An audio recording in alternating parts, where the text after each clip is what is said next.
Welcome to Hidden History, Stories from the Secret City. I'm Keith McDaniel, along with my co-host, Ray Smith. Good morning, Ray. Hello, Keith. How are you today? I'm good. I am good. I have 22 teams of local filmmakers that are in production, in the middle of production this weekend for competing in the 7-day shootout filmmaking competition that I'm putting on that will screen in 2 weeks from today. So we have, Good. so I brought this back after I stopped the Knoxville Film Festival almost 3 years ago. That was the 7-day shootout was my local competition. We did it for 15 years. And it was always the most fun part of the film festival. So I had a lot of local film people say they really missed it, and I said, well, maybe I'll just bring it back as a standalone event. So I did, and I had 22 teams have signed up, and they'll make a 4 to 7 minute short film, and then we'll screen them all in one evening in a couple of weeks. So I'm answering calls from filmmakers like, "Can I do this? Can I do this?" And so I'm on call this weekend for those kinds of things. But it's an exciting time for the filmmaking community here in East Tennessee, for sure. Well, I'm glad you brought that back because I agree with you. I think it was one of the highlights, if not the highlight, of the film festival that you had, which started in Oak Ridge Yeah. and took it to Knoxville. And now Knoxville's still going with a film festival, but Yeah, they're the Visit Knoxville, the tourism folks, they actually have a person on their staff who's a friend of mine, whose job it is. He's kind of a film commissioner. His job is to bring films to Knoxville to shoot, and he's done a really good job the last few years. And they really kind of specialize in those $5 to $10 million movies. Not the big, huge ones, but the we've had several Lifetime movies shoot here, and so it's those kinds of fairly low budget movies that they've had real success. And so they picked up after I decided, after 19 years of running the film festival, I decided that it was time, and I didn't want to turn it over to somebody else so they could ruin it, and I just shut it down. And I knew they wanted to do something, and they were the natural folks to be able to pick up that mantle, and they started a new film festival that they've had it for a couple of years now, but yeah, but but I but they don't it's have really a local. I mean, they have a local competition, but their emphasis, their focus is really on developing feature filmmakers. And mine is just to give people a chance to get out there with their friends and family and make a crappy movie, if they want to do the best they can. And so that was kind of missing the last few years. So anyway, enough about the 7-day shootout, but that's what's well, happening now. I'm glad you brought that back, and it kind of sets the stage for some of what I hope we're going to be talking today with Natasha Bajema.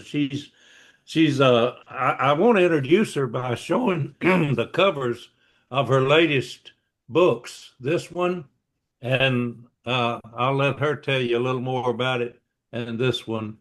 But I Mhm. want her to talk about not only the books, but we've asked her to focus on generative AI and making videos using artificial intelligence. Yeah. So, talk to us a little about the books, and then Natasha, anything else you want to share with us, and let's include generative AI.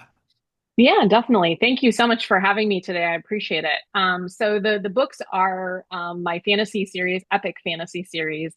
It's called The Chronicles of Asterwelt. Books one and two. Book two just came out, and I just ran a Kickstarter campaign to make those very beautiful hardcover books with silver foil on them. They're just gorgeous. Yeah, Um, they look really good. I agree with you.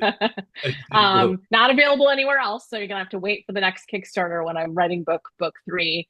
But my epic fantasy series is an ode to the greats, to J.R.R. Tolkien, to C.S. Lewis, to Robert Jordan, and there's some more modern takes in there as well. I have a little bit some inspiration from The Witcher. I have some inspiration from Game of Thrones. Anyway, and some, probably some inspiration from Harry Potter too. I'm writing right now a prequel to it, and there's a magic school, and so, and I have some thoughts about where I'm going in the future with this series. And so really I just love the fantasy genre. And but this fantasy genre, my fantasy series is clean. So you could read it if you were 12, or it could be read by someone who's 12 or read to someone. Preferably, I wrote it really for the fantasy enthusiast, young adult reader who then loves the books and reads them to their kids the way that the Chronicles of Narnia were read to me when I was 8, 9, 10 years old, and got me into reading. Um, and so in the lead up to the Kickstarter campaign, so something you alluded to, I decided to try out. I've been working with generative AI since 2022 when the tools first came out. I've become an expert in AI and generative AI. But I really wanted to try out some of the newer tools, the image tools, video tools, and audio tools. And I thought, well, what better way to do this than to do a book trailer for my Kickstarter campaign? And so I did the trailer based on the first book in the series, and I spent my Christmas break doing it. It took me about 20 hours to put together a 2-minute trailer. It sounds like a lot of time. It really isn't for what I ended up doing, because what you would have to do, with other tools like CGI, not only would be so costly, but take so much more time. And so um, I can explain that process, but I think it's worth going into what generative AI is and what it all means first. Does that sound good? Yes. Yeah, that sounds good. And will you be able to share with us your trailer? I can't share it because sometimes sharing video with sound over Zoom can be challenging. I don't know if Keith has any thoughts on that. It's on YouTube, so what you could do is you could include the link, and so Well, people could yeah, watch it. we can do that. And if I can find it on, I should have done this before we started. If I could find it on YouTube, I can share it, and I can make the video and audio work fine on Zoom. Okay. I've not managed to do so, so I just don't want to like fail again. I Uh, understand. No problem. Just um, go ahead with what you're doing, and okay. in the meanwhile, I'll look and see if I can find it. So I think, they're obviously with the release of ChatGPT in 2022, everyone's talking about AI, and it's kind of become one of the top topics that everyone talks about, whether they're excited about the tools or fearful of what could happen. And there's a lot of things that are being said, certain jobs will be removed, reduced or eliminated in the next 5 years. So there's a lot of stuff going on. But I think it's important to kind of understand what the tool is and what it can do and can't do, and how it relates to the broader kind of like context of artificial intelligence. So just a few things kind of to introduce the topic. Artificial intelligence is not new. The term was coined in the 1950s, and computer scientists were already working then on machine learning, on kind of neural networks. It was kind of early days. They were unable to do what they can do now because they lacked compute power. I mean, if you think about how far computers have come since the 1980s to today, how powerful our smartphones are. So it's been around for a long, long time. So computer scientists have been making computers smart, intelligent for a long, long time. Machine learning is kind of the genre that we're talking about when we talk about generative AI of our AI. There's other different approaches to AI. Machine learning is one approach. And what's important to understand about machine learning is that it's kind of parallel to computer programming, right? So my parents were computer programmers. I wrote my first code when I was 6 to make turtles move around on the screen, and that was back in the 1980s. So the screen was black and the turtle was green, and it was probably DOS or something. I don't even remember. I was young, but so computer science, computer programming is really humans kind of giving a computer instructions, logical instructions to perform an automated something, right? And we've been doing that for a long, long time. Machine learning is just kind of a different approach to that. Instead of us giving the algorithm or making up the algorithm, which is a set of instructions, we throw huge volumes of data into kind of an algorithm, and then the algorithm makes up the instructions based on the data, right? So instead of humans kind of coming up with the instructions in advance, we take huge amounts of data and we get the algorithm to create those instructions. And as a result, especially when we get to billions and billions of parameters, so code, like little instructions, Yeah. Computer programmers, the data scientists who made these things, don't know what's going on inside of them, right? Whereas my parents would very much understand what's going inside of their computer program because they wrote every single line of code.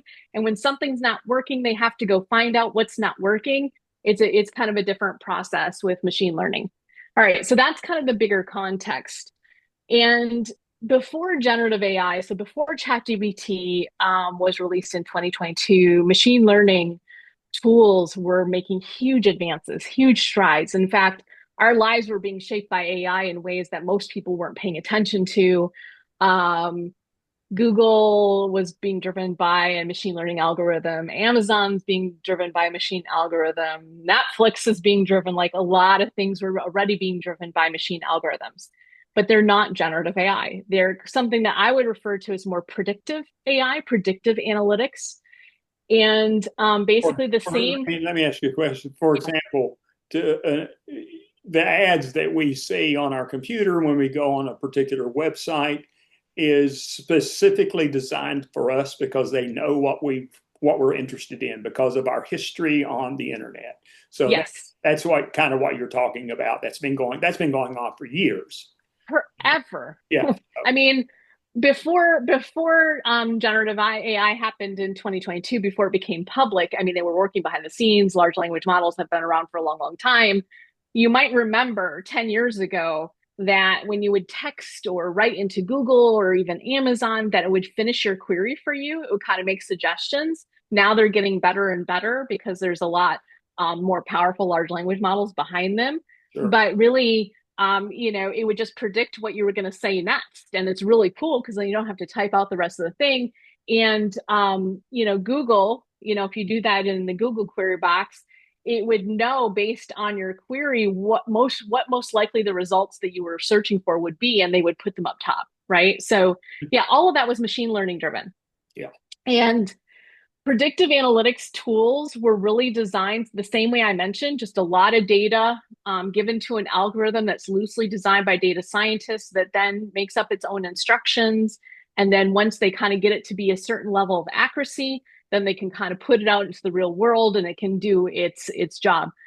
Those are evidence-based tools. So not very different than advanced statistics. So if you know anything about statistics, it's just a lot of data and kind of finding relationships within large bodies of data and then using those models of, this makes this makes this makes this to then do things automatically, right? So predictive analytics generates evidence-based responses similar to advanced statistics.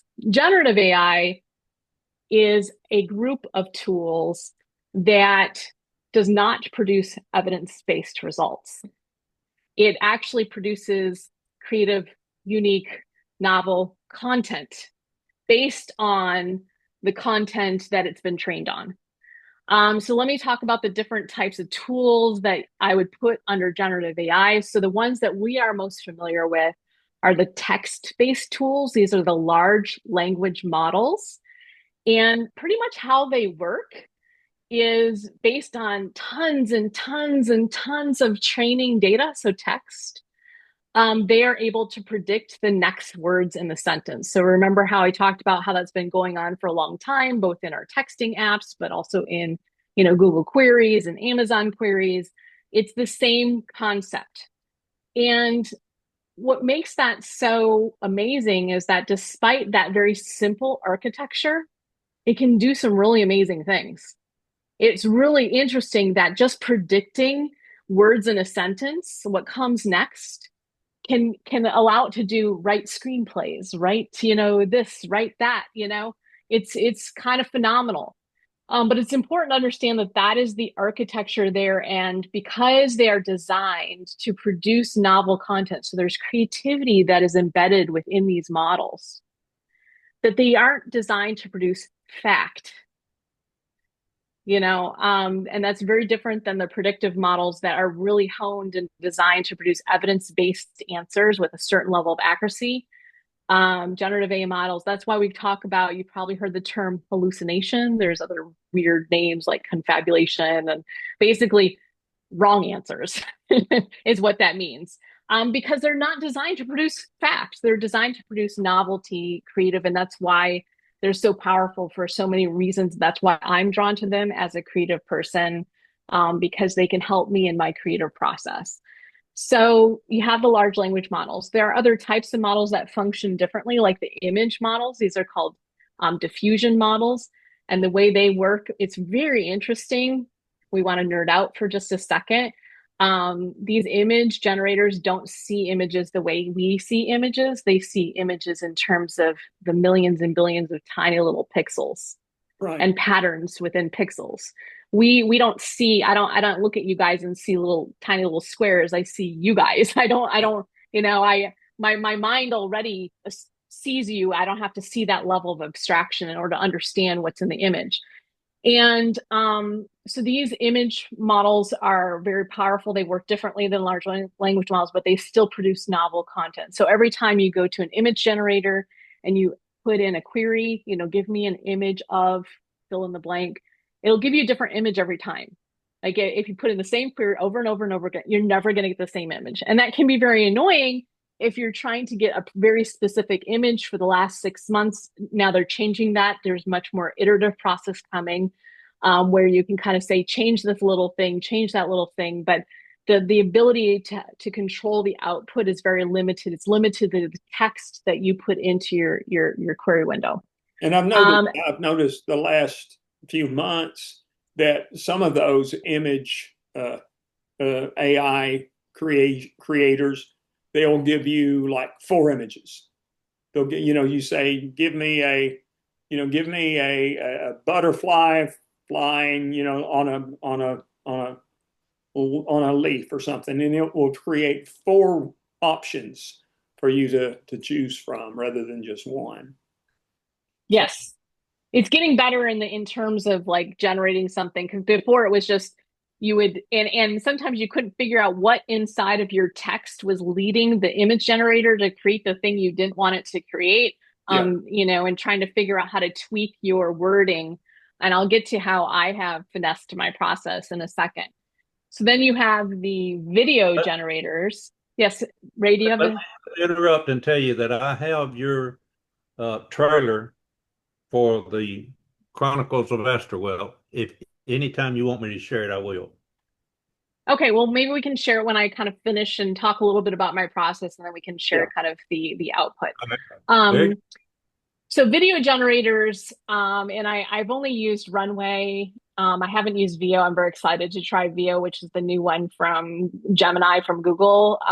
But Runway is the one that I use the most. And the way that one works is that you upload a still image, and then you can either just let it animate the image, or you can give it some instruction in a small kind of text query. And oftentimes I'm just perplexed. You have to give it that instruction or it will misinterpret what you want. And it will come back with like 5 seconds of video. That is very expensive right now still, 5 seconds of video.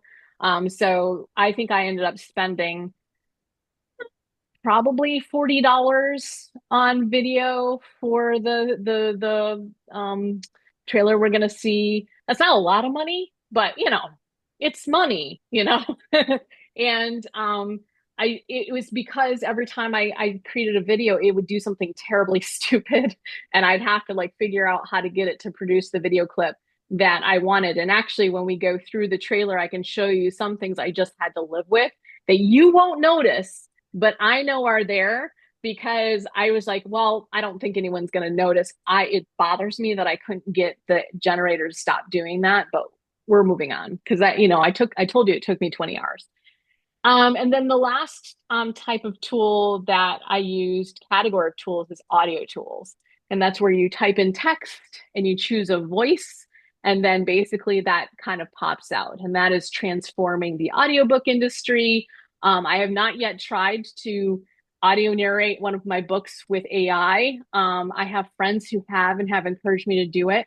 But even if you do it, there's so much time involved in listening back through it and editing that I haven't decided I want to invest the time. So even though it's going to be easier to audio narrate a book with AI, it's still time intensive. So that those are the categories of tools that we have available.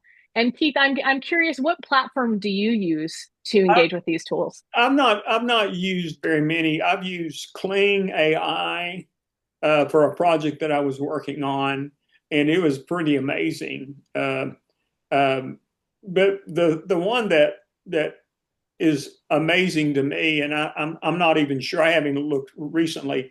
I'm not even sure if it's available yet or at any kind of reasonable cost. Is Sora from OpenAI? Um, that is when it came out. Well, I guess in the last year. That is the one that Tyler Perry in Atlanta was building $1 billion facility. And once he saw that, he shut down the construction of his facility. He says, we don't need buildings anymore. He says, what we need is we need people who can write really good prompts. And so that's because it is such a realistic visual representation of films, and that's the other thing in the film industry now. There's a huge conversation going on about, you know, should we use AI at all? Of course, they've been using green screens forever. You know, it's kind of this AI is video AI is kind of the new green screen, to be quite honest, or the new CGI.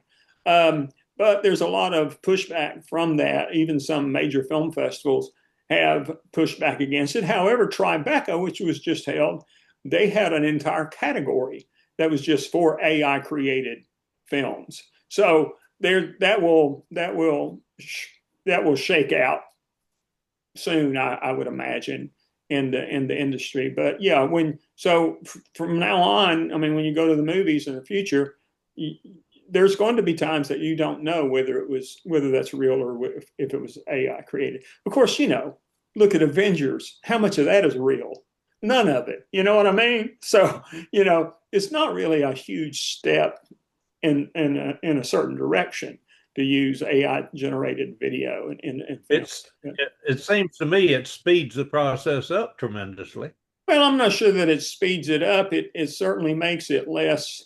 I mean, I'm sure it does speed it up. It makes it less complex from a logistical standpoint for making movies. Now you've got people wearing motion sensor suits in front of green screens, and they're acting. You won't need that in the future. You just you load up the face of an actor, and you tell them this is what we want this character to do.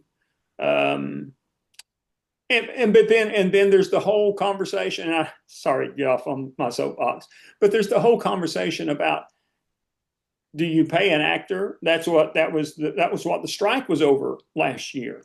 The actors strike was they wanted to pay an actor a day rate to come in and let them digitally scan them, and then they could use their image for without paying them. So you have to figure all that out. Of course, James Earl Jones, before he passed away last year, he licensed his voice. He cut a deal with Disney and licensed his voice for Disney to use after he died.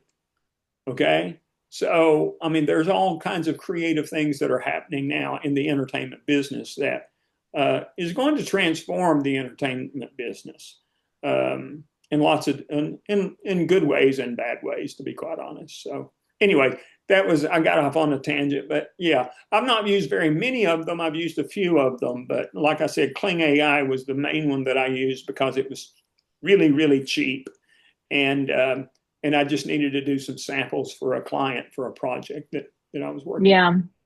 Yeah. Yeah, well, you hit on a lot of points, so I'll respond. So the tool that I use the most is a platform called Poe.com. It's actually owned by Quora, so it's a tech company, and I'm able to use up to 30 different, probably more than 30 models, and I can use text tools, I can use video tools, audio tools, all within my subscription. So the annual subscription is $200, and very well, more and more frequently, I am now getting up to my million credits. So you get a certain number of credits.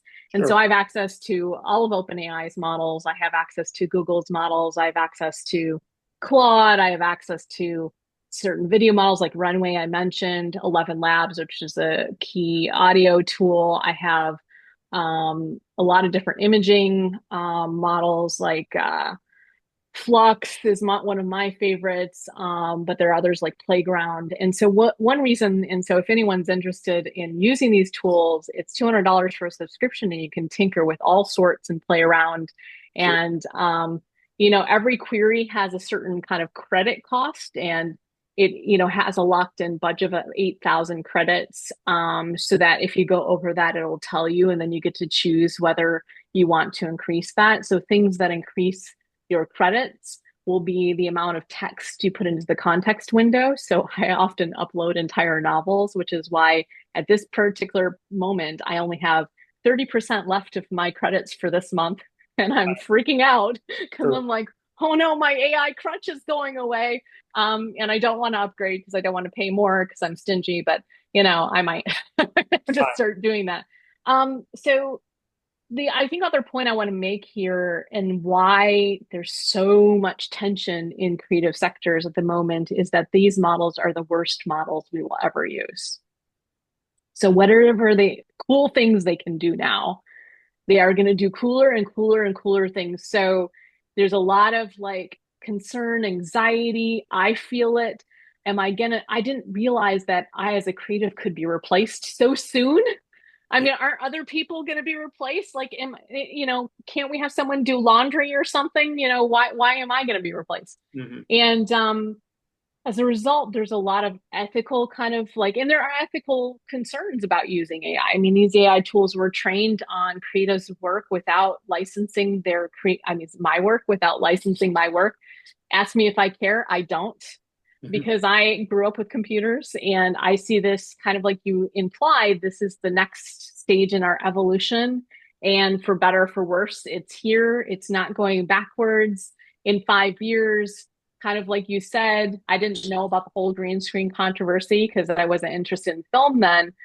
I think that people will just start using these tools because they're there and because they solve some logistical problems. In fact, in some ways, so some of the benefits is they democratize the ability to make film, to make CGI, to make things that you haven't gone to a location to shoot, Right. right? So there's a lot of good that comes out of this as well, but it is jarring. It's going to disrupt the industry the way we've seen industries disrupted since the digital age. I mean, you think back in the 1990s with Napster and music and how the musical industry has been transformed. The publishing industry is currently undergoing some very painful transformation. We still have a lot of the big publishers that are still in business. I predict they might not be in 20 years. I don't know when they'll crumble. But as kind of like the barriers to putting out quality product come down dramatically, that's going to be a problem for them because they have big buildings that they have to pay rent on, etc. Same thing with this movie studio that you said that Perry was putting together. He recognized, oh goodness, think about how much rent I'm going to have to pay on this thing and we won't need these buildings anymore. It's kind of a losing model. I don't know if he's right or wrong, but it's coming for sure. I don't know if it's 20, 30, 50 years out that we no longer need buildings to make movies. But certainly things are being transformed. Well, I mean, Um, here's the thing. We've been there before to a certain degree, um, in the fact that when digital technology became affordable, digital video technology became affordable, it opened up the doors for anybody to be able to make a movie. And now, if you've got an iPhone 15 or 16, you can make a movie of the quality that you couldn't do 10 years ago. I mean, right. it has leveled the playing field. Uh, and opened up opportunities for creatives that did not have those opportunities before. So, but Yeah. I think what's going to happen is we're going to have a shift in a skill set that's going to go from me knowing how to operate a camera um, and edit to me being able to communicate a vision to a machine that creates that for me. I think that's what's going to happen. Right. Yeah. I think you're absolutely right. I think the other thing too to keep in mind, so if you look at the video quality that's coming out, it's amazing quality, but there is something different Yeah. about it. So there is and I guess the question is, you know, are we going to eliminate other forms of filmmaking in the future? Are we all going to say the AI version is good enough? Or will we humans kind of go, that AI stuff is good for some things, but we still want to do it this way, And I think, you know, facets of the music industry are still in place, so I think, like you said, I think there are going to be shifts, there's going to be disruption.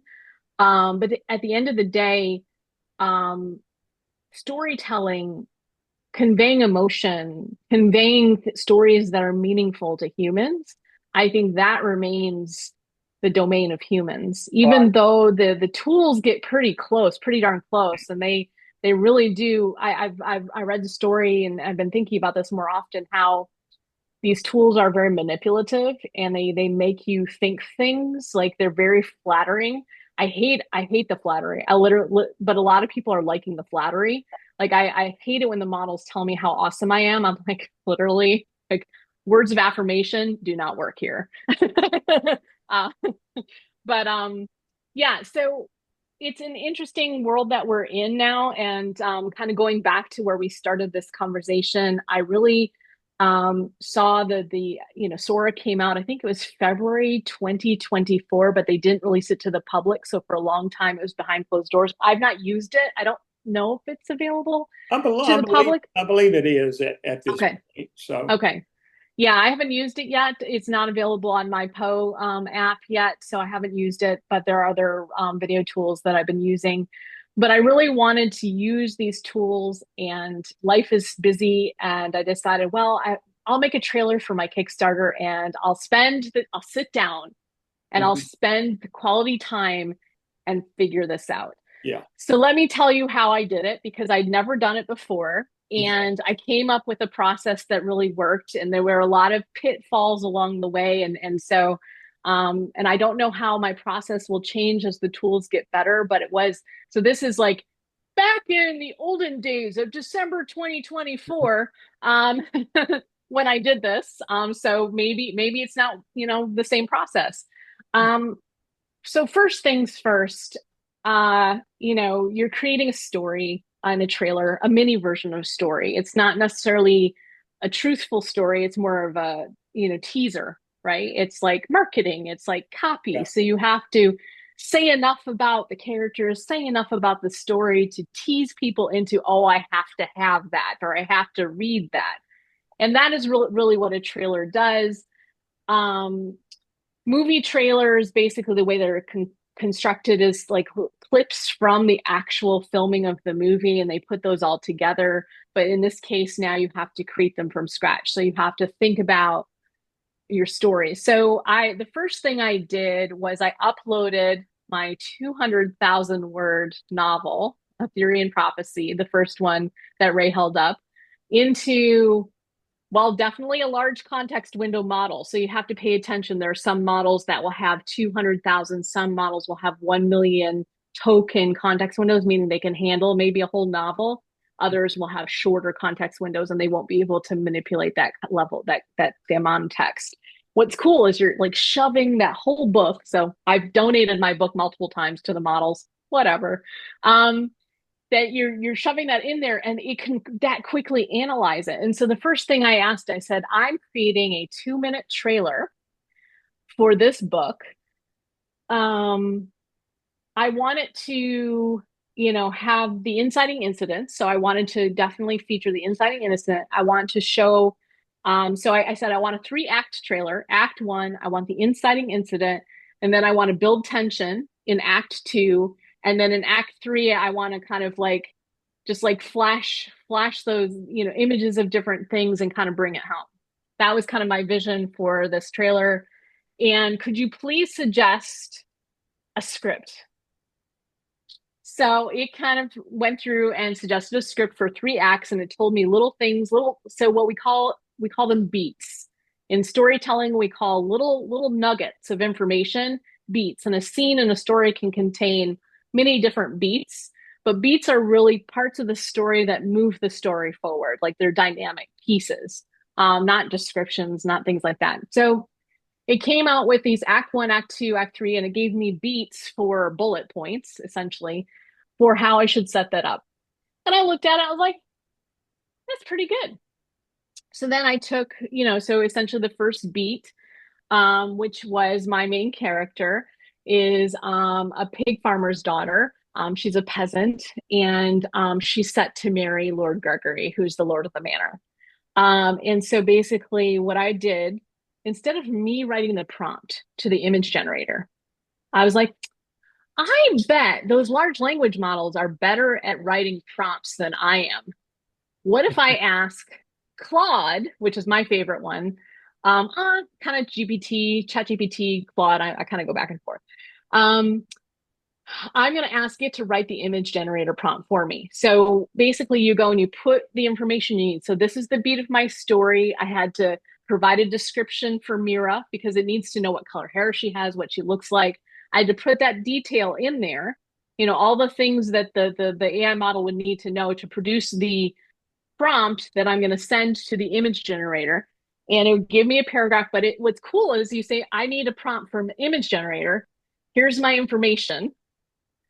Press enter. Seconds later, it gives you kind of a like weird looking wordy kind of thing that has a lot of things you never would have written, like video ready, resolution, what resolution you want it, because you want it to have a certain proportion. You can't have it be vertical. You have to have it like this, right? The image.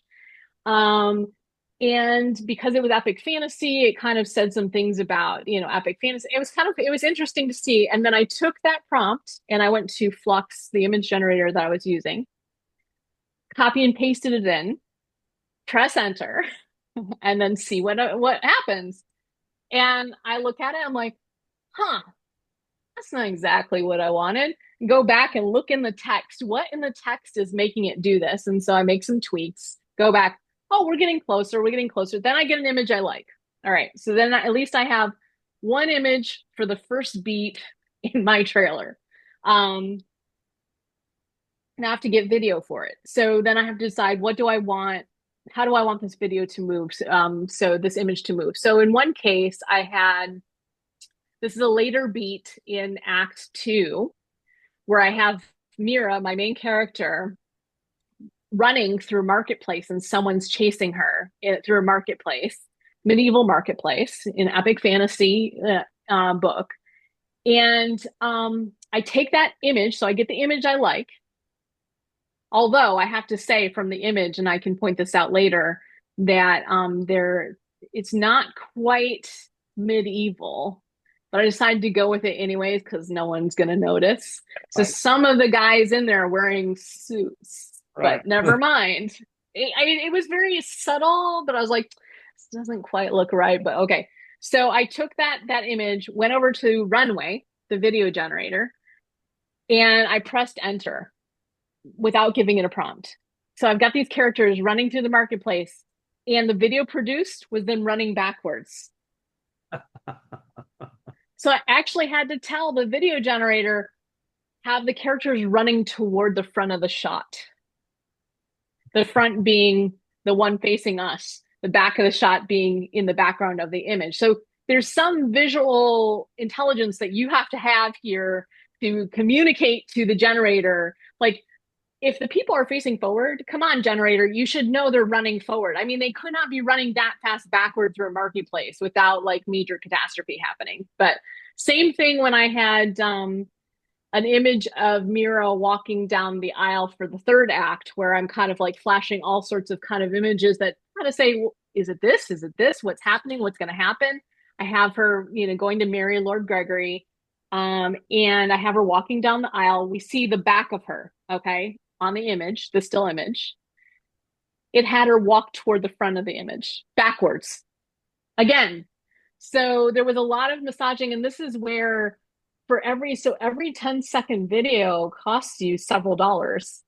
Yeah. And so every time you have to do this, you're going, oh, cha-ching, ah, cha-ching, ah, cha-ching. And 20 minutes or so, or however long it takes. This is just one beat, Yeah, right? exactly. So other things that I figured out. So AI has a way of producing, and different image generators have different image quality or kind of like how photorealistic it is versus how more surrealistic. So my general sense from AI images is it all feels a little surrealism to me. Like I can't just get away from it. The other thing about AI tools is they make really good looking people all the time. If you don't tell them to make someone ugly, they will all be like model ready. Yeah. And that is very annoying in terms of our, perception of what humans should be. I mean, so this is just kind of thinking down the road about how that could worsen how people feel about themselves and how they go more plastic surgery, because AI is kind of showing us to be this way. But the other challenge is that when you create one beat, so one still image, and then you want to create the same character in a different scene, luckily, because AI only makes really pretty people, they all look about the same. Right. If you make a pretty person with, perfectly symmetrical features with black hair, young girl, she's going to look fairly similar. Yeah. So character consistency is a real challenge for these tools to overcome, and I see that being a major obstacle to further integration into the film industry. So we'll see how they then overcome that. So character consistency was a challenge. Getting ugly people was a challenge. And I mean, I like to have diversity and, but trying to get an old sick looking guy or, like it was really hard. I'm like, no, that's like more like the model again, the GQ model. I'm like, no, we don't want him to be GQ. And yeah, so like I said, it took 20 hours. What I had to do is like for each beat, I had to do that same process, go to the text generator, get a prompt, make sure I had the character descriptions from my novel in the prompt to create the text for the image generator, take the image I finally liked, bring that over to the video generator, create the video, and then I had my clip. And then I had to do it all over again for 30, 40 beats or whatever. Then, you know, because it's a different process than putting together a movie trailer, I wrestled with how much talking do I want there to be? And talking, believe it or not, one sentence takes up about 9 seconds is what I learned as I was trying to put my script then into the audio generator to generate the voice. I was like, wow, that takes that long. And usually in a movie trailer, you'll get like a sentence on the screen, boom, or you don't get a lot of talking. But I really wanted people, because I couldn't show as much dynamic movement that communicated story in the trailer, and I had to like take these beats and like animate them. I wanted text in there, and so I ended up kind of creating a text that goes through until the last scene, which is kind of just the music. I had to pick music, and then you have to bring it all into a film editing software. And I like to use Adobe Premiere Pro.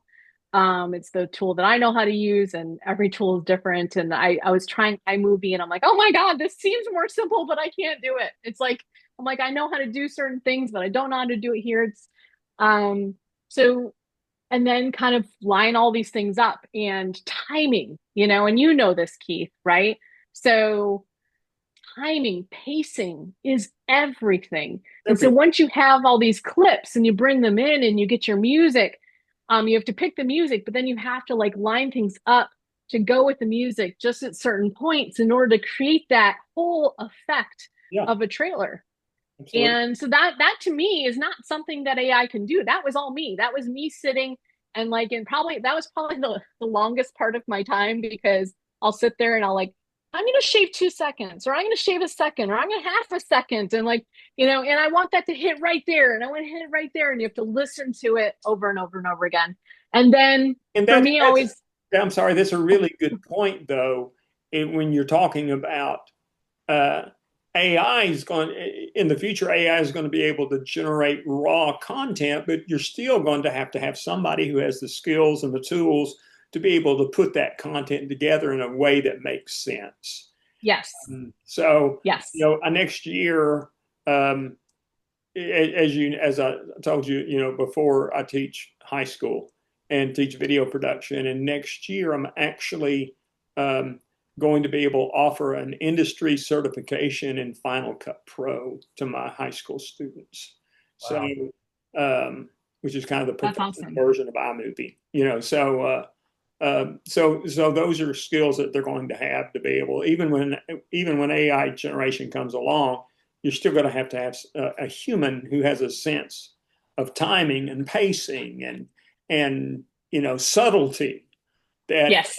that the machine doesn't quite can't replicate.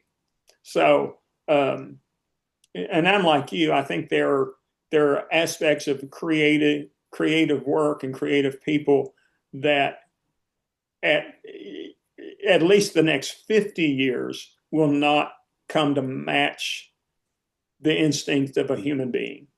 So Yeah. you I know, actually think it'll never happen in my lifetime. I don't know. I can't say never. Like, I don't know what's going to happen in 1,000 years, or if we'll still be here. But so much of me went into this trailer. yeah, Obviously, I wrote the novel that it's based on, right? So there's a story that came from me that is this human generated.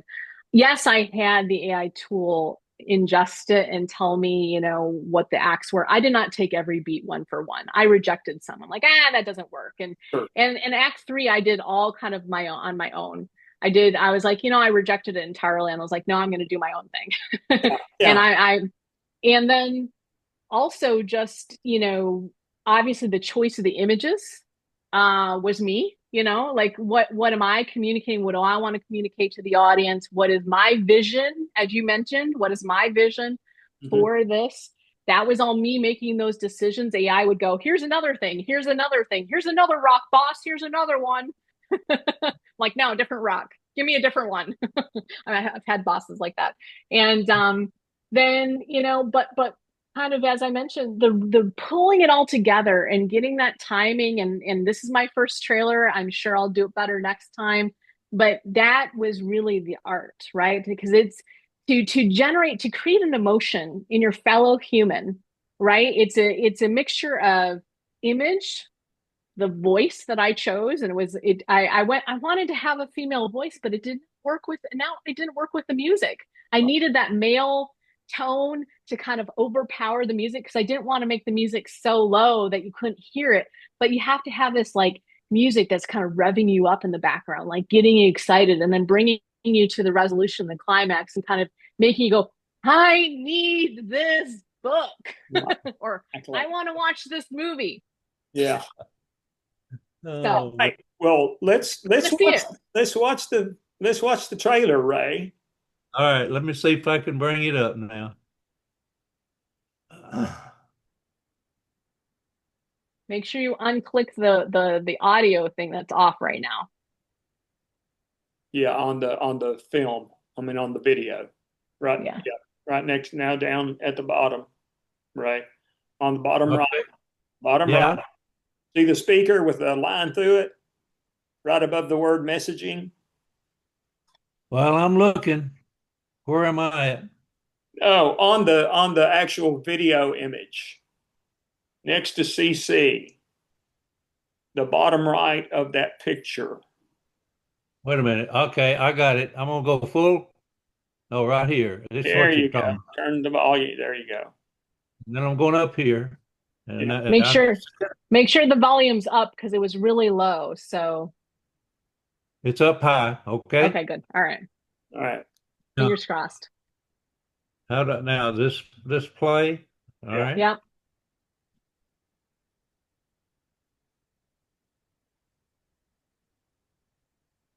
I'm trying. Hit Am your, I doing hit something your wrong? space bar, see if it'll play with hitting your space bar. No. Okay. I've got, let me get rid of this. No, that brings it back up.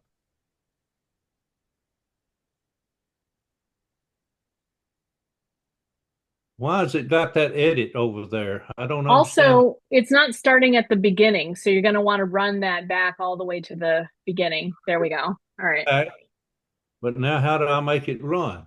You have to press the Introducing play the button. Chronicles of Asterwelt, a Here we new go. epic fantasy series.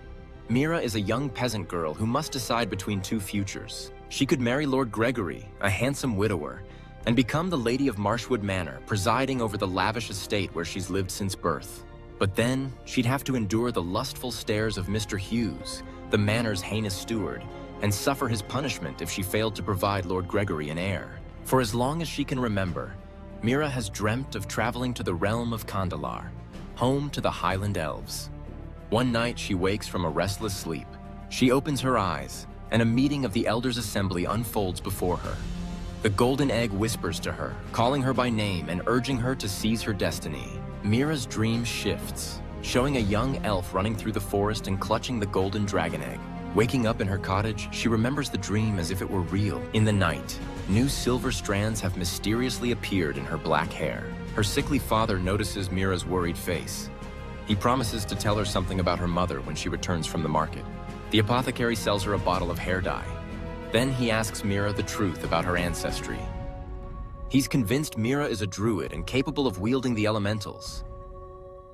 On her way home, Mira sees the elf from her dream in the village streets, this time without the dragon egg and bound as a prisoner in chains. Then she meets a mysterious stranger, a monk, and possibly a druid. He gives her a strange candle. Mira stares into the blue flame and glimpses three disturbing futures. The monk can't tell her what future will come true, but he insists her actions will determine the outcome. A fateful choice beckons Mira. She would prefer a life of adventure over marriage, if only her father were not terribly ill. What will she choose?